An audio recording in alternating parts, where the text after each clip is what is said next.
Colocar para salvar. Tá. Então, nós vamos fazer o seguinte, nós vamos ler juntos, é isso? Vamos fazer uma oração primeiro, e aí depois a gente faz a leitura. Acho que a gente escolhe alguém para ler um pedaço, né? Acho que pode ser isso. Alguém lê um pedaço, a gente vê o quanto a gente vai ler aqui. A gente vai começar o quê? Na escola do Evangelho? Isso, na introdução. Então vamos fazer isso. Alguém faz oração, depois a gente faz a leitura na escola do Evangelho, e aí depois a gente faz os comentários. Gente, só uma dica aqui, pelo menos nos estudos que a gente faz aqui, a gente fez o teste de ler junto para depois ver o que cada um, enfim, o que cada pessoa acha, né, do que foi lido. Só que a gente vê que às vezes o estudo ele fica muito preso. Eu iria dar a dica da gente fazer igual a gente faz aqui. A gente fala só, no próximo encontro a gente vai ler da página tal a tal. A gente já lê isso antes, olha quais são as partes que a gente quer falar, né? Por exemplo, fiquei com dúvida nisso aqui, quem sabe me dizer o que ele quer dizer com isso, né? Ou eu já li algo sobre isso aqui é bom por isso, por isso, por isso. Eu acho que rende mais, não sei. Aqui dá super certo. Na verdade, nós não vamos ler na íntegra, nós vamos ler antes, na página tal até tal. Isso, eu acho que fica melhor, não sei. Aí, se vocês quiserem que a gente lê também, a gente lê. Hoje vamos ler, né? A gente não tinha combinado isso antes. Vai ter pessoas que não leram, não sei. E a introdução ela é pequena, são 2 folhas só. Uhum. Então, acho que daria para ler. Agora, os textos que são maiores ficaria mais difícil. E é isso. Beleza. Quem quer fazer a prece aí? Alguém quer se habilitar para a prece? Vamos colocar o Juninho para fazer a prece inicial, que fechou o sacramento, e a prece final a Apolo faz, que abre paz. Isso aí. Boa, simbólico, sim. Todo simbolismo. Já que está começando o estudo, pode ser o Apolo faz. Tanto faz. Vamos lá.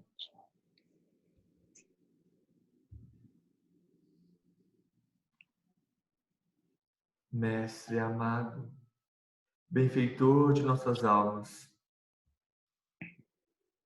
nós rogamos a Ti amparo e proteção para o nosso estudo, para que possamos ver nos Teus ensinamentos oportunidade redentora para a transformação de nossos corações. Nos auxilie a ver em cada passagem a oportunidade ímpar de novos entendimentos, novas reflexões, novos sentimentos e novas oportunidades de realizações. Que o Teu amor nos guie, que possamos juntos, em um só ideal, que é estar perto de Ti, estudarmos, buscarmos a Tua presença em nós. Que assim seja. Assim seja. Gente, então eu quero falar rápido, não consigo, vocês me desculpem. Relaxa. Tá meio complexo aqui. Relaxa, tá bom. Bom, então, vamos começar aqui. Vocês querem que eu comece lendo aqui? Pode ser. Pode? Então, nós vamos ler o Boa Nova, né, o capítulo na Escola do Evangelho. Vou ler um pouquinho aqui, a gente comenta. O pessoal que estudou Boa Nova vai ter a missão de ajudar a gente aí a discutir, né? Sei que tem gente que discutiu. Então, bora lá. Na Escola do Evangelho. Oferecendo esse esforço modesto ao leitor amigo, julgo prudente endereçar-lhe uma explicação quanto à gênese dessas páginas. Eu só ver que parece que tem um áudio aí que tá... Voltei. Pronto, beleza. A gênese dessas páginas. Dentro dela, sou o primeiro a reconhecer que meus temas não são os mesmos. Os que se preocupam com a expressão fenomênica da forma não encontrarão, talvez, o mesmo estilo. Em período algum, faço referências de sabor mitológico. E naqueles velhos amigos que, como eu próprio aí no mundo, não conseguem atinar com as realidades da sobrevivência, surpreendo por antecipação as considerações mais estranhas. Alguns perguntarão, com certeza, se já fui promovido a ministro evangélico. Semelhante admiração pode ser natural, mas não será muito justa. O gosto literário sempre refletiu as condições da vida do espírito. Não precisamos de muitos exemplos para justificar o acerto. Minha própria atividade literária na Terra divide-se em duas fases essencialmente distintas. As páginas dos conselheiros XX são muito diversas, das em que eu vazei as emoções novas que a dor, como lâmpada maravilhosa, me fazia descobrir no país da minha alma. E aí? Vocês já querem comentar algo? Não? Continua? Meu problema atual não é o de escrever para agradar, mas o de escrever com proveito. Sei o quão singelo é o esforço presente. Entretanto, desejo que ele reflita o meu testemunho de admiração por todos os que trabalham pelo Evangelho no Brasil. Nas esferas mais próximas da Terra, os nossos labores, por afeiçoar sentimentos a exemplo do Cristo, são também minuciosos e intensos. Escolas numerosas se multiplicam para os espíritos desencarnados. E eu, que sou agora um discípulo humilde desses educandários de Jesus, reconheci que os planos espirituais têm também o seu folclore. Os feitos heróicos e abençoados, muitas vezes anônimos no mundo, praticados por seres desconhecidos, encerram aqui profundas lições, em que encontramos forças novas. Todas as expressões evangélicas têm entre nós a sua história viva. Eu lembrei, né, eu participei desse estudo, dessa parte que o Luísio definiu num estudo sobre isso, sobre folclore, né? E aí ele usar folclore e usar história viva, né, que direitinho de como que Humberto de Campos falava disso, né? Que seria como ele conseguisse ver o que ele relata como se estivesse acontecendo, tipo um teatro lá na frente dele. Então, cada história... É isso mesmo, né, Ana Cristina, que você queria falar? Acho que eu vou deixar até a Ana Cristina falar, porque eu acho que era isso que ela queria comentar dessa primeira parte, né? É bem isso, assim, porque é importante a gente olhar para Humberto de Campos encarnado também, né? Ele como poeta, ele era o escritor, era político, né? Então, os temas que ele escrevia são completamente diferentes dos temas que ele aborda no Boa Nova. Eu acho que por isso essa introdução ele se apresenta com esse título, né? Na escola do Evangelho, porque ele também se coloca como um aprendiz diante das histórias que ele vai narrar. E aqui no começo, quando ele fala da importância de trazer a gênese dessas páginas, né? De explicar o porquê de tudo isso, é meio para situar a gente nessa nova fase de Humberto de Campos também, né? E aí aqui, no final da primeira página, quando você diz que ele fala: meu problema atual não é o de escrever para agradar, mas o de escrever com proveito, né? E então, assim, como poeta, como escritor, a gente sabe que muitos textos, inclusive, podem ser encomendados, né, para agradar o momento atual, uma questão política, para defender um grupo ou não. E aqui já muda totalmente. Então, ele já apresenta aqui o objetivo dessa obra. Ele não está escrevendo para agradar ninguém, né, mas com proveito. Então, eu até fiz uma anotação aqui, que a humanidade precisa recuperar, né, se recuperar, agir com proveito. Então, ele entra com esse papel. E legal que ele fala que em vida ele divide a obra dele em duas fases. Quando a dor apertou, ele mudou a forma de escrever. Uhum. Então acho legal, ele falou isso lá no comecinho, né? Quer dizer, ele mesmo para justificar, e ele tá... Eu senti que ele falou: a galera que me conhece vai meio que me zoar, achar que eu virei pastor, né? Porque agora vai quebrar aqui, né? Então acho que foi mais ou menos isso. Né?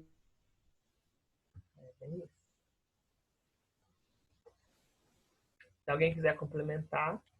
O Marquinhos quer falar, certeza, vai ter muito tempo que eu não vejo ele. E aí, pessoal, tudo bem? tô abrindo meu livrinho aqui ainda. Daqui a pouco eu comento. Peraí, daqui a pouco eu entro no comentário de vocês. Cheguei agora, tô boiando ainda. Peraí. Tem que falar que a Luciana também entrou, né? A Luciana, a gente insistiu, ela entrou. Ah, gracinha.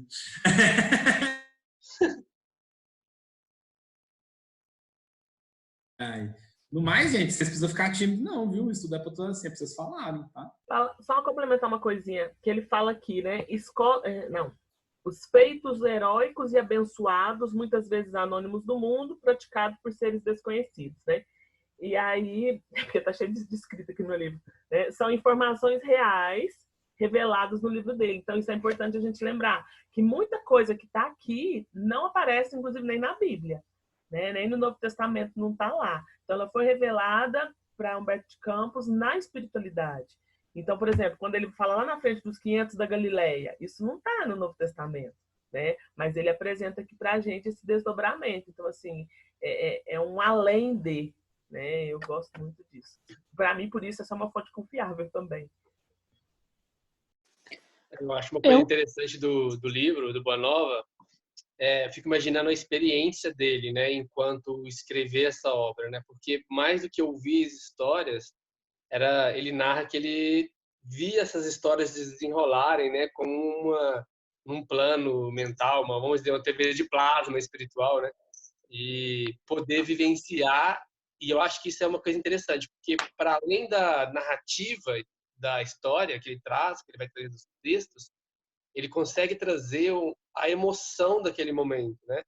E realmente a ideia de como se ele tivesse vivido aquilo, porque o texto, para além da instrução, pelo menos para mim, com o livro Boa Nova, ele me toca nas fibras do sentimento mesmo, assim, né? Ele traz Jesus realmente para perto, e eu acho que ele consegue trazer isso para o texto justamente por essa possibilidade de uma forma mais profunda, né, no plano espiritual, ter vivido essas histórias, mesmo que de uma outra forma, e conseguir trazer ali na literatura o sentimento daquela emoção, daqueles momentos, ou aquilo que se passava na intimidade mesmo dos personagens, né? Eu acho que isso enriquece muito esse livro e traz realmente faz a gente como se sentir presente naquele momento. Para mim isso é muito rico na escrita dele, né? Principalmente no Boa Nova. Eu ia comentar um negócio que você falou, né, Cristina, a respeito dele ter dito, né, que as pessoas poderiam achar que ele era um pastor, mas acho que é importante a gente pensar também que, igual a gente está aqui estudando, isso aqui também é uma forma de estudo dele, né, independente da evolução de cada um, tá todo mundo de um modo tentando estudar e aprimorar, né, e acho que é um meio dele compartilhar isso com a gente para a gente também estudar junto com ele. Sem dúvida. E saber, né, eu vou lembrando dos últimos estudos que eu participei, sabendo que Humberto de Campos, ele passou a vida dele escrevendo, né? Então, as pérolas que traz esse livro, são únicas, né? Eu acho que desse estilo, assim, quem gosta dos livros do Humberto de Campos, percebe que é um literato traduzindo o que ele está vendo e sentindo de lá. Então, não é simplesmente ninguém contou para ele ver e relata que sente, e relata com as palavras dele. Então, é muito precioso mesmo esse livro. Sem contar que ele tem uma forma toda particular de expressar, de trazer isso. Ele traz de uma forma que parece que você está dentro daquele momento. Ele narra de uma forma os pequenos detalhes, como que estava o tempo, como que era a natureza, o que as pessoas sentiam, como que elas viam aquilo. Eu acho isso muito importante. Que eu achei legal aqui que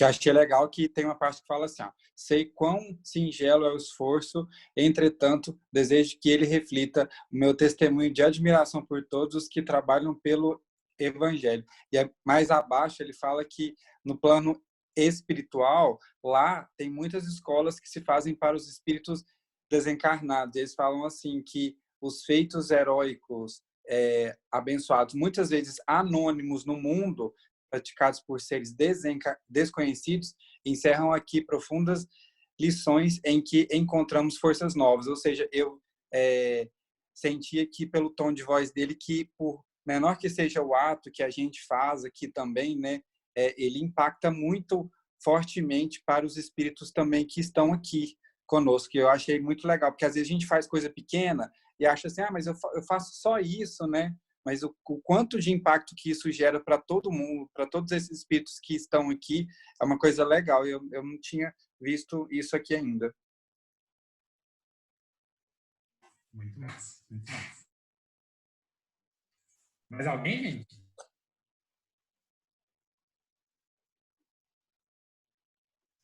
Podemos continuar, então. Agora, alguém?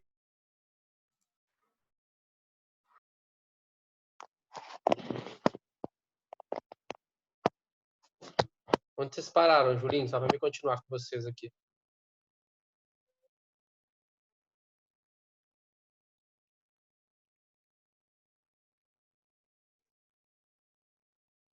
A gente parou aqui, Marcos. Nenhuma delas é simples superficial. Inumeráveis observações sobre o mestre e seus continuadores palpitam nos corações estudiosos e sinceros.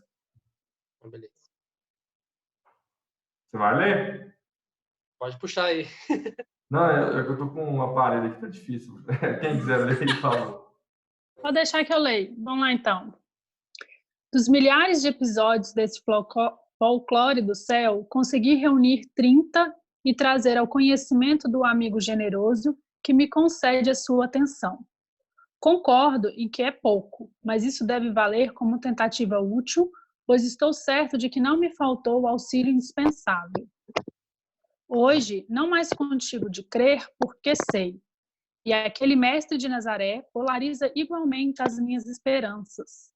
Lembro-me de que um dia, testando com alguns amigos protestantes, notei que classificavam a Jesus como rocha dos séculos.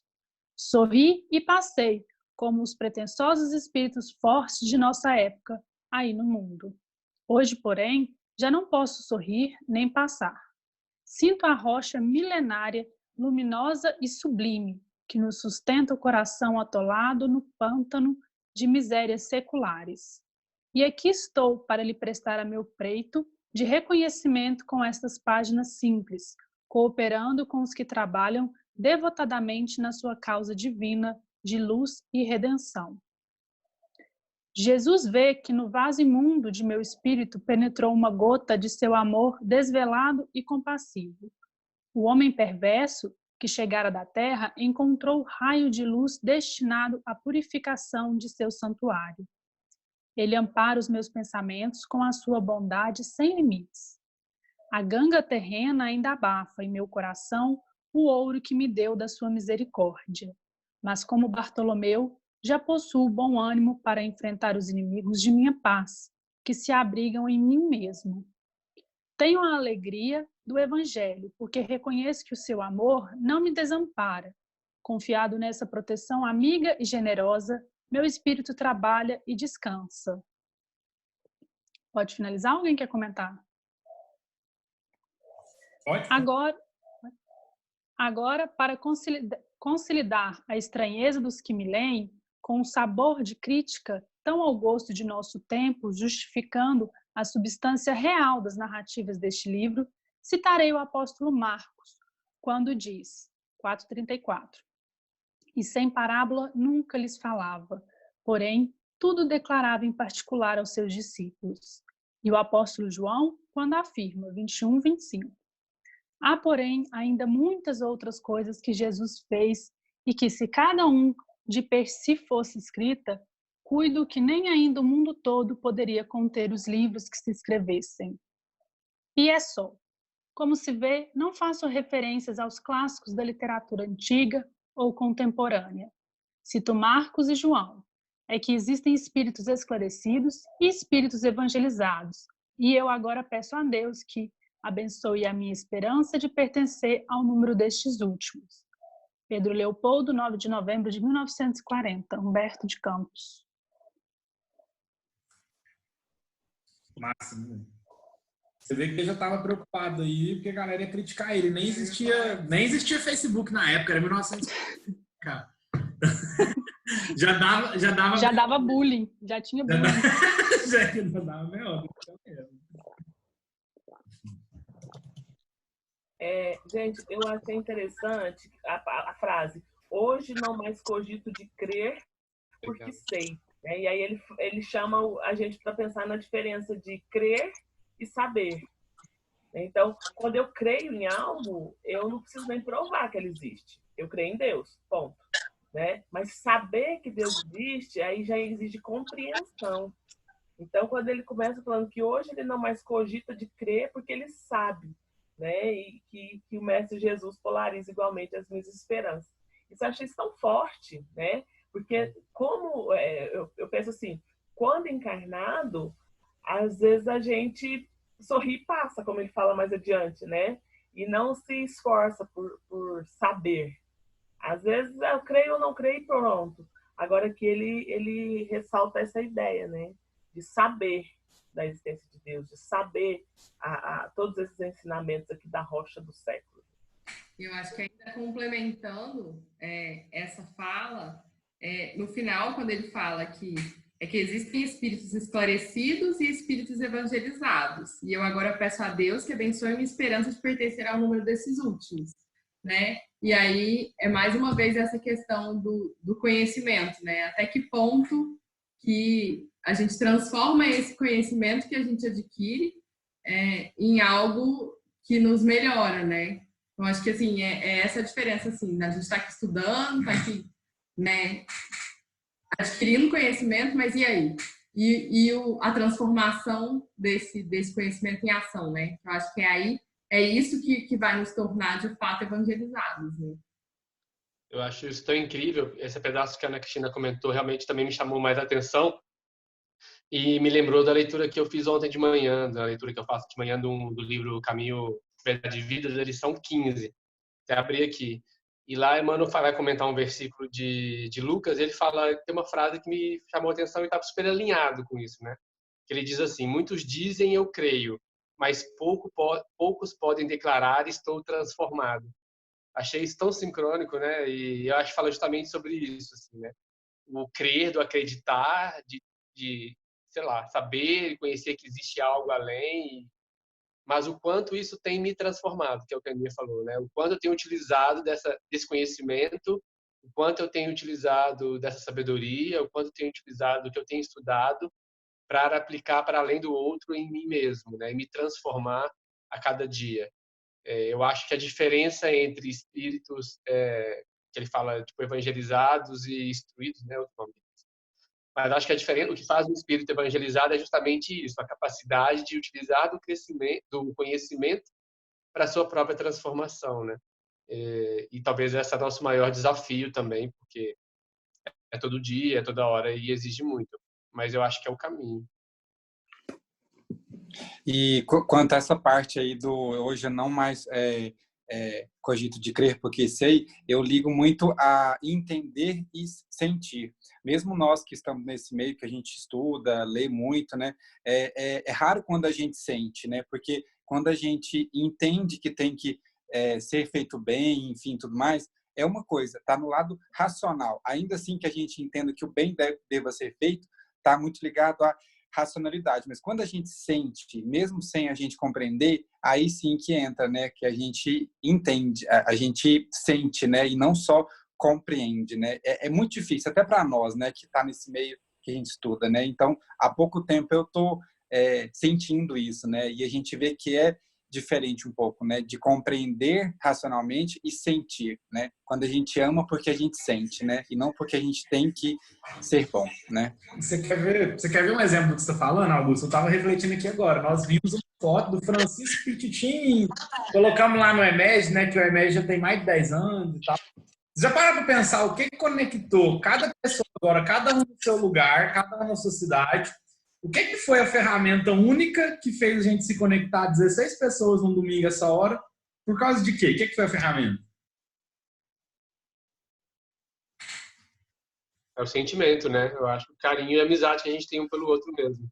Através de um trabalho chamado EMEG, que na verdade o EMEG não se aprende, se sente. Sem dúvida. Gente, aqui é o nosso grupo de jovens, não sei se vocês viram, a gente teve uma certa dificuldade com umas 4 jovens nossas lá, que estavam arredias ao extremo, não estavam querendo fazer parte de nada. E assim, e olha que a gente fez trabalho intensivo de conscientização, de estudo, mas mesmo assim, precisou delas chegarem lá no encontro, no segundo dia, para elas começarem a sentir o que a gente sente lá, e vocês veriam tanto que elas estão ávidas a saber coisa nova, a ler coisa nova, tá? É incrível. Então, é isso que a gente falou. Quando a gente entende racionalmente é uma coisa, sentir é outra, né? Então, a gente está aqui hoje, né? Exatamente. Eu estava pensando exatamente, é isso que conectou, né? Se fosse só, a gente precisa fazer um estudo. Pra quê, filho? Logar num Zoom, cada um no seu lugar, deixar de dormir mais cedo e tal, então tem tudo a ver. Mas isso que você comentou aí, Augusta, eu já reparei em todos os remédios. Normalmente quem chega e é a primeira vez que vai no remédio, no primeiro dia a pessoa fica muito arredia. Ela não se sente bem, ela não se sente confortável. No segundo dia, ela acorda com um sentimento dentro dela tão grande que ela não sabe explicar. Isso aí vai só melhorando. E toca todo mundo, gente. O que os pais dizem, nossa, eu e a Jéssica, a gente está assim, levitando, porque os pais estão encantados, todo mundo, e isso vai assim, a gente perde a ideia do quanto que isso impacta, né? E acaba que os filhos sentem, aí os pais sentem, aí os que convivem com os pais sentem, e aí a coisa vai. E eu acho que tem muito a ver com o texto mesmo, porque é um encontro com Jesus. E Humberto de Campos, ele começa a ter esse contato. E isso desperta nele novas esperanças, né? Ele começa a conhecer essa boa nova, né? Essa nova notícia. E aí ele sente isso. E eu acho que tem tudo a ver com quem chega no remédio.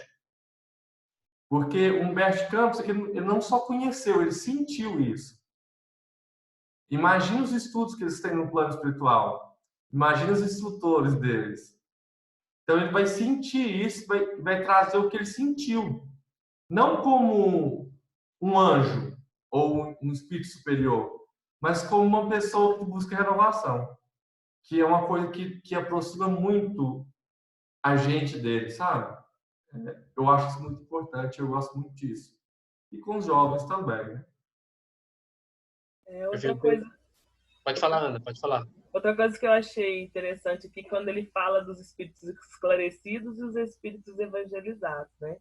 E que ele pede a Deus para ser evangelizado. E aí, porque o espírito esclarecido é o culto, né? É aquele que tem informações intelectuais, digamos assim, né? E cultura, por si só, não torna ninguém melhor, né? Então, assim, Emmanuel até fala, acho que é no Caminho, Verdade e Vida, que ele fala que nós... Não é no Caminho, Verdade e Vida, não. É Entre a Terra e o Céu. Ele fala que nós não suicidamos, por exemplo, por não saber aritmética, por não saber uma questão de cultura, mas são sempre pelos nossos grandes problemas emocionais, né? Problemas de sentimento que a gente vai trazendo, às vezes, de uma vida para outra. E aí, quando ele fala que de sermos espíritos evangelizados é o nosso grande objetivo. Porque, assim, a gente tem um filho, né? Refletindo aí o novo momento da minha vida.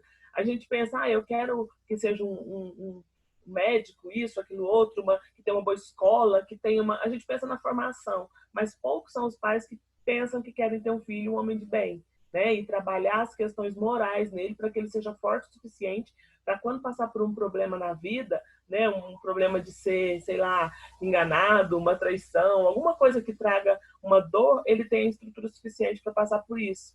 E a gente, às vezes, se preocupa com as melhores escolas, com os cursos, com o externo, e não com as questões morais mesmo, né? Então, isso me chamou muita atenção, porque às vezes a gente pensa só no esclarecimento do espírito, mas esquece da evangelização. E o Adventista fez um pouco disso com a gente também, né? Despertar a gente para esse olhar da necessidade de sermos evangelizados.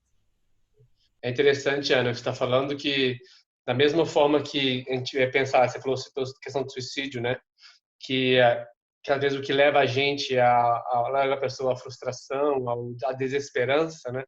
E acaba cometendo pelo ato de suicídio, não é a falta de cultura e tudo, é esse sentimento de vazio.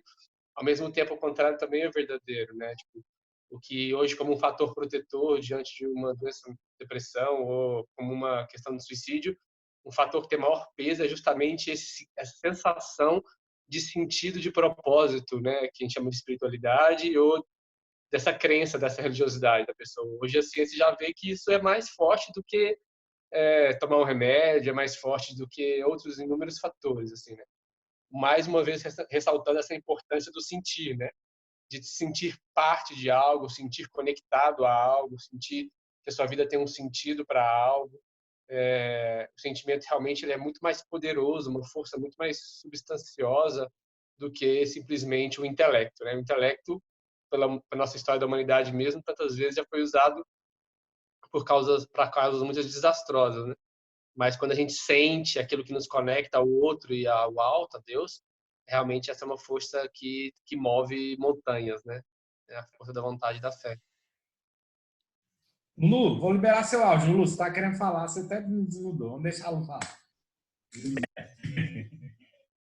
Eu libero aqui, tá tranquilo. Eu tô adorando ouvir, né? E principalmente o rumo que tomou essa prosa, né?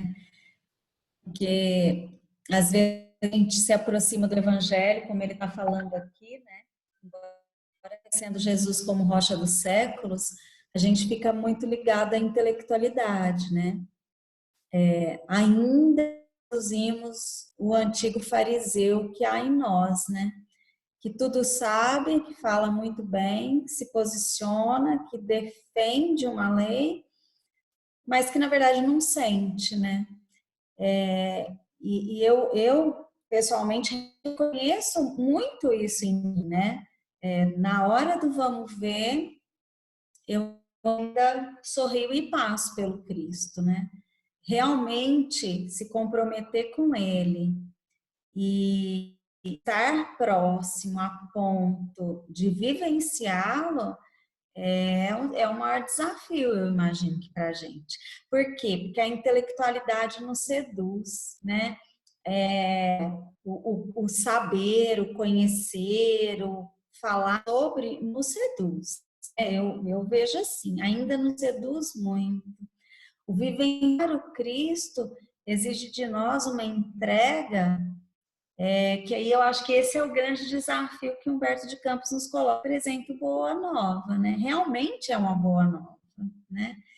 Realmente é esse convite para que a gente exercite essa entrega. E aí, nós, enquanto grupo, se propõe a fazer um estudo nesse sentido, a gente tem que lembrar que é mais de aproximação ou reaproximação do Cristo dessa forma. E aí eu fico muito feliz quando a gente começa a pegar exemplos do EMERGE, né? Porque somos todos aí trabalhadores numa mesma causa, né? Uma responsabilidade muito grande e que uma vez por ano, pelo menos, a gente materializa essa responsabilidade juntos, né? Embora cada um de nós esteja com o compromisso de materializar essa responsabilidade individualmente, na família, com os filhos, no trabalho, atividades espíritas, em todos os locais. Então, o convite de estudo nova para mim é justamente esse, sem pressa, sem muita intelectualidade, não que a gente não vai esclarecer, claro, a gente tem que entender até para conseguir se aproximar, mas a gente tentar fazer esse exercício do sentir mesmo, né? Do identificar, o que há de Bartolomeu em mim? Quanto eu estou Bartolomeu? Quanto eu estou Pedro? Quanto eu estou, né? E aí vai. Todos os personagens que a gente vai repassar, né? Eu tenho certeza que todo mundo aqui já leu, de alguma forma já estudou, né? Então, é de novo esse exercício de aproximação, de reaproximação com o Cristo, né? Que a gente possa estar, assim, muito atentos a isso, né? Esse é meu maior desejo, que a gente esteja muito atentos para isso, né? Para que a gente possa também seguir enquanto espíritos evangelizados. Esse é o desafio, né? A mentalidade cristã, ela começou a ser desenvolvida lá com Moisés, né? E a gente ainda está nesse processo. E agora a gente está no auge desse processo, eu entendo assim, né? Do desenvolvimento da mentalidade cristã na Terra. E, enfim, eu falando disso, assim, eu sinto um aperto no coração. Literalmente, assim, meu corpo fala. É como se se aquecesse meu coração e ao mesmo tempo apertasse, do tipo assim, nossa, quanto tempo eu me comprometo a fazer isso e ainda não faço, né? Talvez em grupo a gente agora aqui reunido isso seja mais forte, né? Fantástico, fantástico. Falar ali, eu vou coordenar na hora que vocês for tirando o mudo, que aí eu vou ajudando todo mundo a falar. Deixa eu tirar ali e falar. Show de... Eu acho legal, Julinho, que eu tenho, infelizmente, o hábito de desvalorizar prefácios, sabe? Eu tenho tanta pressa de ir pro conteúdo em si que eu passo sempre por cima do prefácio. E eu lembrava de estudos específicos, como a Lu estava falando, de personagens.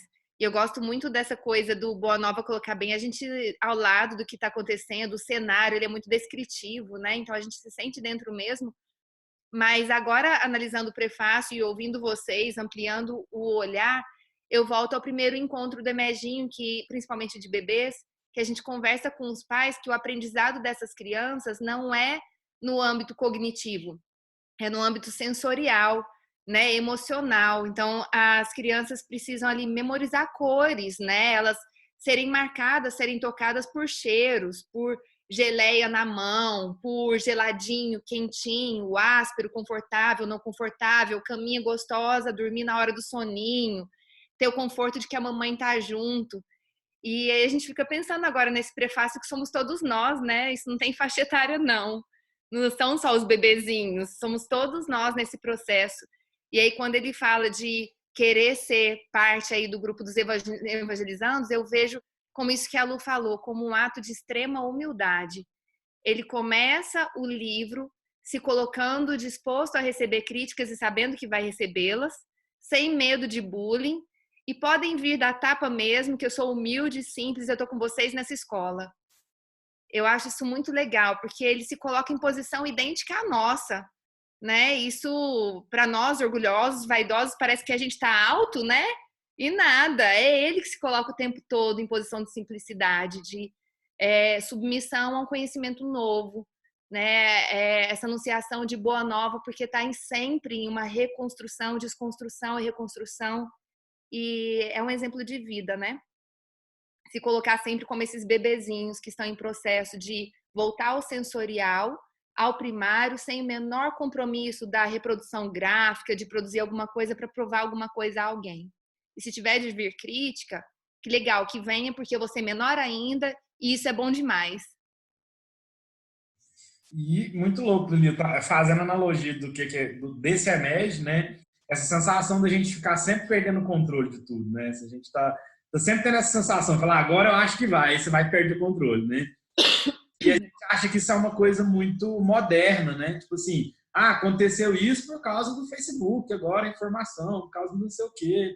E, cara, na época lá eu já estava preocupado com o que a pessoa ia... Qual que era o barulho, o burburinho que ia dar, né?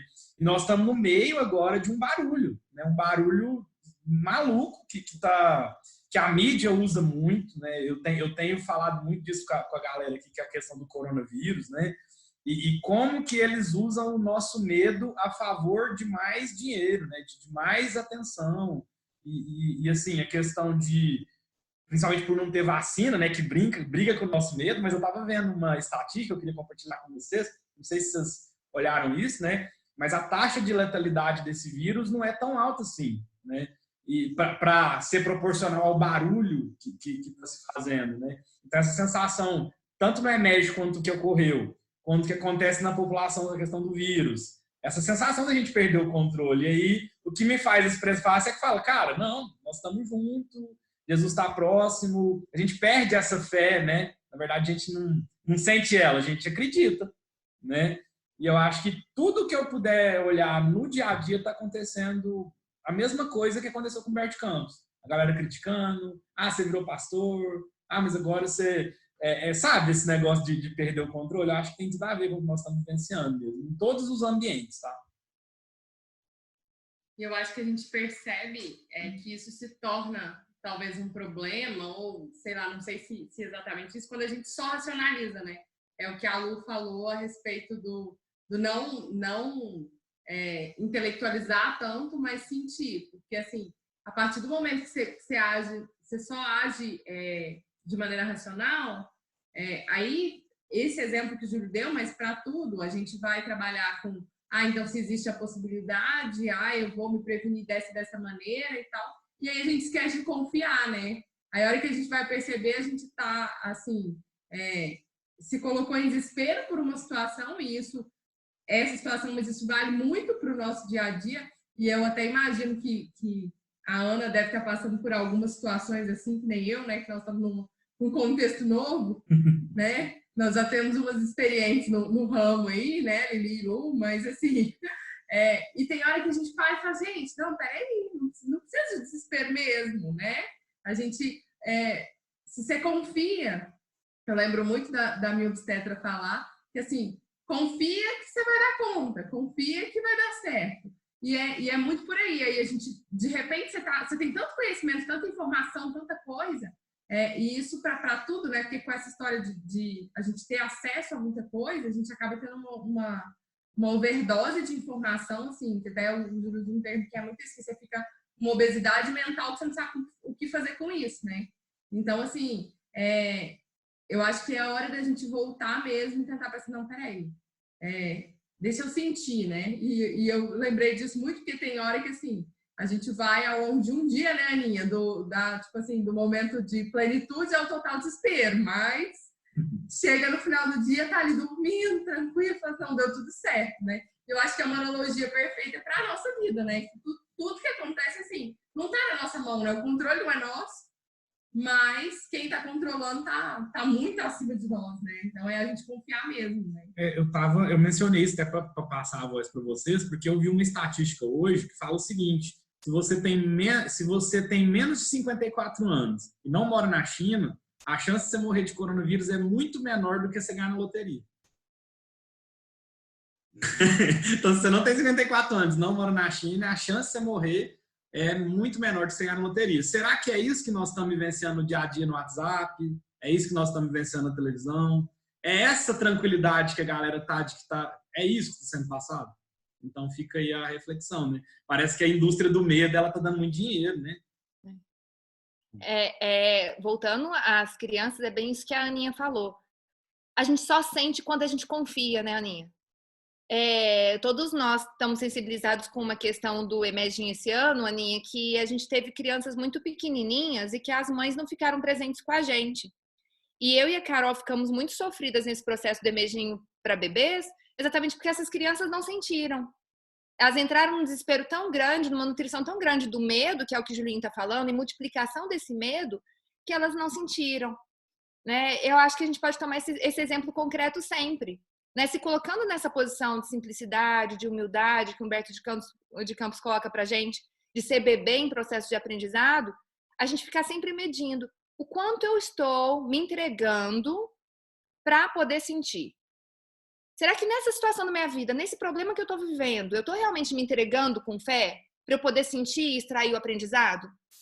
Ou eu estou entrando num desespero descontrolador, multiplicando esse desespero, nutrindo um dramazinho, porque esse dramazinho traz efeitos secundários, ganhos secundários, como a gente diz na psicologia, né?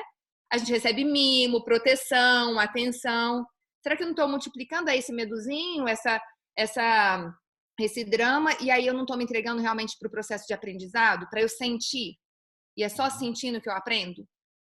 Fica aí uma reflexão para a gente cuidar, e não só para essas questões que o Julinho tem colocado, que realmente tem sido uma mania nossa mundial, de ficar compartilhando coisas irreais, vivendo aí a nutrição dos nossos orgulhos, né? Que é muito mais fácil, protege a gente, né? Então, se eu tenho um título, se eu tenho algum reconhecimento, pronto, eu fico atrás disso. E aí eu não preciso me entregar, confiar em nada para também sentir nada. E aí a gente fica nessa posição de arrogância que nos protege, né? E que não nos permite crescer.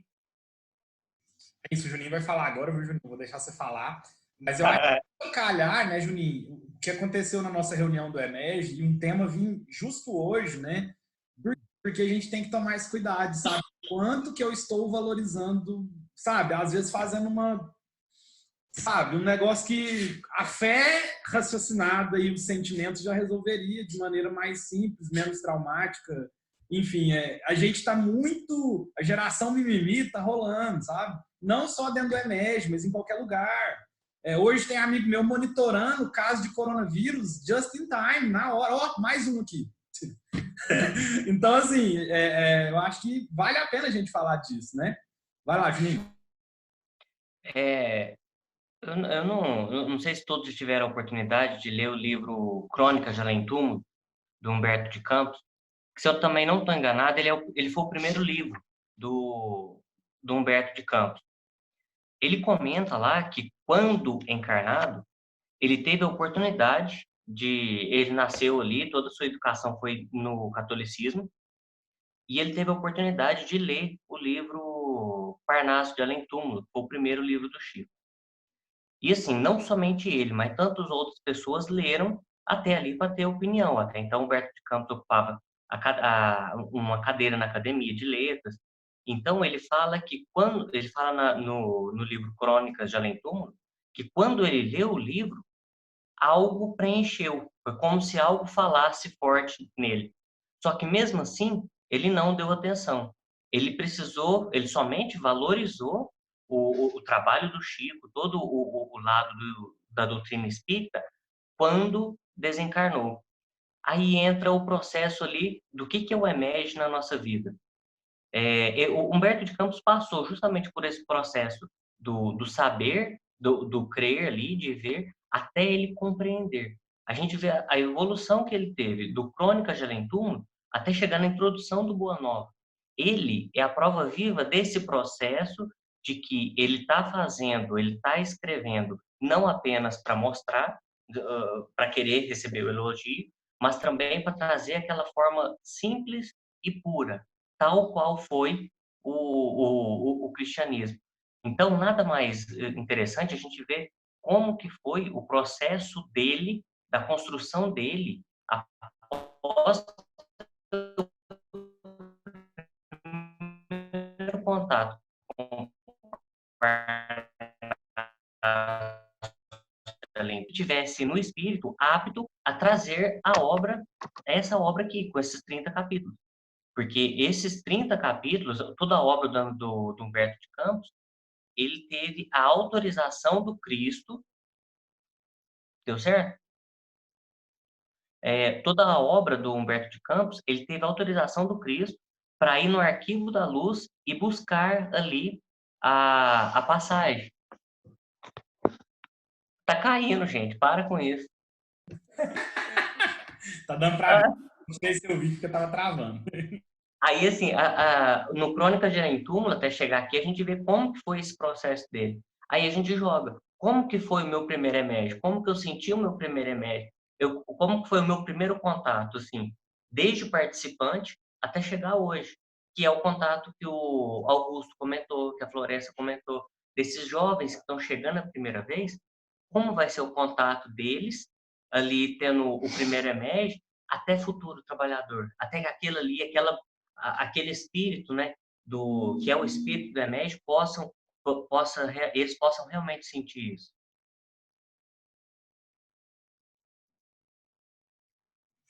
Isso é pesado, Juninho. Eu falo que é pesado porque, principalmente, como é uma transformação muito forte para a gente, né? A gente replicar isso para os novatos que vão estar o ano que vem em Patos, né? É uma responsabilidade, cara. Tem muita gente que às vezes acha que nós estamos construindo um remédio para a gente mesmo.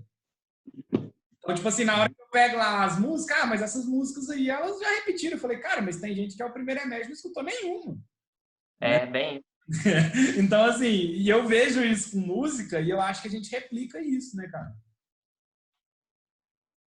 É a nossa dificuldade, assim, de que não é fazer o remédio, não é participar do remédio. O foco principal é sentir o remédio. Mesmo que no decorrer ali você vai ter algum imprevisto, talvez a coisa não saia como realmente você queria, mas se o sentimento fluiu, se todo mundo captou a ideia, é isso. E eu vi isso muito tendo a oportunidade de estar coordenando a organização, né? Porque de 10 anos do EMEG, são praticamente 7, já contribuindo com o grupo de estudo, mas foi a primeira vez tendo esse outro lado, esse lado de ficar de fora e ver as coisas acontecendo. Então, assim, é realmente sentir o que é e como ele caminha, né? Nossa, e eu tive a oportunidade de sentir, de fato, isso que o Júlio falou, de a gente fazer o EMED para a gente, os últimos 2 anos, e assim, eu tô aqui olhando as carinhas e pensando que eu acho que quem estava no primeiro de quem está aqui foi só a Lu e o Marquinho. Ana Cristóvão também. Só a Lu e o Marquinhos. Não, Ana Cristóvão foi no segundo, né? Só, o Marquinhos estava no Da Casa do Caminho? Não, então foi só a Lu, né, na verdade, só a gente e a Lu. E aí, eu olhando assim, fiz essa reflexão muito nos últimos tempos, principalmente o carnaval do ano passado, foi bem complicado para mim, e eu nunca pensei em não estar no EMED. Assim, para mim, desde o primeiro EMED Triângulo, para mim nunca existiu essa possibilidade de um outro carnaval. E aí, os últimos 2 anos aconteceram fora do meu controle, né? Assim como o Júlio falou que a gente acha que está controlando tudo, de repente a gente vê que não é a gente que está, né, no comando das coisas, mas a reflexão é que vendo essa tela com um monte de gente diferente, realmente, assim, eu acho que dá uma sensação gostosa de que a gente está fazendo pra gente mesmo, né? Porque daí, tô olhando que as pessoas que me trouxeram, digamos assim, para esse movimento, nem estão aqui junto com a gente, continuam, né, muito envolvidas no processo, mas nem estão nesse grupo aqui. Então, assim, é muito gostoso de ver e de pensar que o que a Lu falou, não é só a gente se reúne para fazer juntos, né, uma vez por ano, naquele trabalho, mas que, assim, o reflexo disso acontece na vida da gente, né? Então, assim, que a gente saiba entender que, na verdade, assim, mesmo que as coisas fujam do nosso controle, a gente saiba tirar o proveito disso e ver que aconteceu como tinha que acontecer, né? É isso aí, galera. E mais alguém quer falar? Isso que eu descobri, né? Antes de médico, a gente estava indo, eu recebi um material, só que veio fazer uma palestra aqui em Araxá para falar sobre o miudinho, o estudo minucioso, né? E eu fiquei muito surpresa quando eu vi que a sigla do miudinho, né, que é usada, é EMEG, só que não tem o E, o último E. É estudo minucioso do Evangelho de Jesus, alguma coisa assim, e da EMEG, né? E aí as pessoas falavam, não sei o que ela falou, EMEG, eu falava, EMEG, e eu fui ver, é isso, só que não tem o último E. E pensa, nós estamos falando de Boa Nova, nós estamos falando do Evangelho de Jesus, e nós estamos falando do EMEG, né? Então, a hora que a gente pensa na responsabilidade, aí de novo, vou voltar na questão da mentalidade cristã, a nossa responsabilidade, e aí quando o Campos fala aqui, né, já possuo para enfrentar os inimigos de minha paz, que se abrigam em mim mesmo, né? Desde o primeiro, né, Aninha? Mas esse eu fui, tenho que confessar, né? Eu fui pensando assim, eu acho que esse vai ser o meu último EMEG. Acho que o ano que vem a gente vai começar a pensar assim num outro movimento, né? Tô com mãe de tantos anos, sogra, a gente precisa estar próximo. Então. No final do primeiro dia, eu já falei, que ideia mais besta, né? Já ficou para trás, não vai ser o último, não, né? Vou estar lá firme, a não ser que não dependa da minha vontade, né? Então, assim, tomara que não seja, que eu continue, mas se em algum momento isso passar pela nossa cabeça, né? Ah, não, né? Ah, já estou há tanto tempo, né? Ah, já isso, já aquilo outro. Tem que ter um certo cuidado também, né? Porque é importante para a gente, né? É claro que a gente beneficia os outros, mas a gente precisa muito, né, dessa aproximação. E aí eu não vou falar mais, não, nosso tempo está acabando, já começa você já de sono, mas eu quero dizer para o Marquinhos que eu estava morrendo de saudade de você, de todo mundo que está aqui, eu amo muito, mas eu estava morrendo de saudade de te ver, de vontade de te dar um abraço. É porque você ama mais.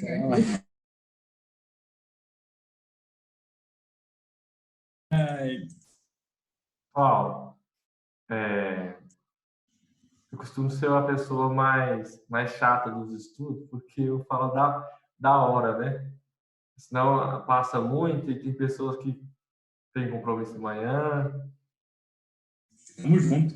Galera, então, agradecer, né, pelo projeto, quem teve ideia. Foi uma delícia ver todo mundo. Tem gente que eu tava morrendo de saudade mesmo. Vou tirar uma foto aqui, Lilito falando. Tava morrendo de saudade. Eu acho que o tema do EMEG esse ano foi sobre amar e instruí-los, né? Nós estamos num grupo que a gente se ama muito, né?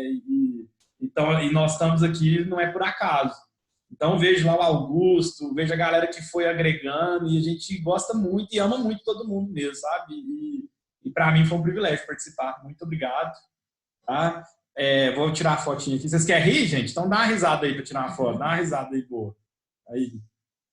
Ai, tô com cabelo de recém-mãe. Eu já mando para vocês a foto. Obrigado, tá? A gente vai conversando no grupo, mas semana que vem tá no filme de novo. Vamos seguir no projeto, tá bom? Beijão pra vocês. Gente, não, oração só uma final, dúvida, né? assim, fazer uma prece de Vamos acabar. fazer a oração final e uma pequena vibração pro EMEG? Pode, Augusto queria falar alguma coisa. Pode falar, Augusto. Gente, se vocês quiserem criar um grupo só desse estudo, porque eu não sei se muita gente lá fica meio tipo assim, eles não conseguem ver tudo, e aí quando vai ver tem 30 milhões de coisas lá, e aí às vezes fica um pouco meio desconfortável para eles. Se vocês quiserem criar, tá? A gente manda o link. Beleza? Fundo azul. Quem quer fazer a prece mesmo? Agora é do Juninho? Agora é do Juninho, né?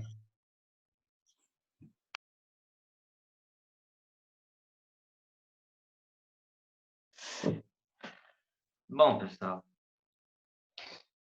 Então vamos serenando, agradecendo a Jesus a oportunidade de estarmos todos unidos, encarnados, desencarnados, a oportunidade de trabalho que nos concede,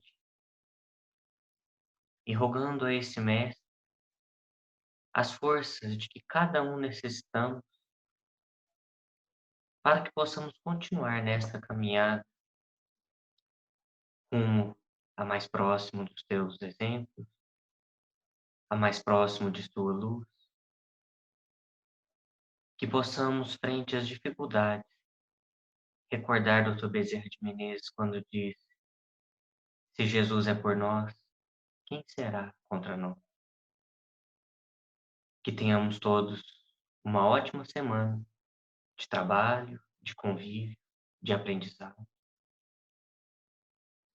Que possamos continuar durante a noite esses estudos, aprimorando a nossa afinidade, a nossa amizade. Enfim, Senhor, nos ampare, porque aqui estamos com a nossa boa vontade e rogando, fazei-nos, Senhor, instrumento de vossa paz. Que assim seja. Valeu, gente. Tchau, galera. Beijos. Fecha aqui. Beijo, beijo. Tchau, tchau. Tchau, galera. Com Deus. Pessoal, peço oração por Uberaba, que amanhã completa 200 anos. A gente tá precisando um bocado. Índios. Tchau. Tchau, tchau.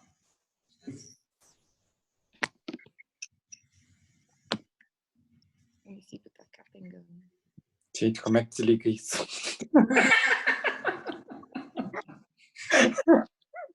Tem Indy. Ah, saí. Achei.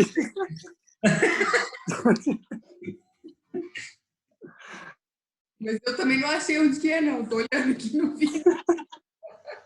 Tem que parar de gravar aqui. Deu. Cadê onde para?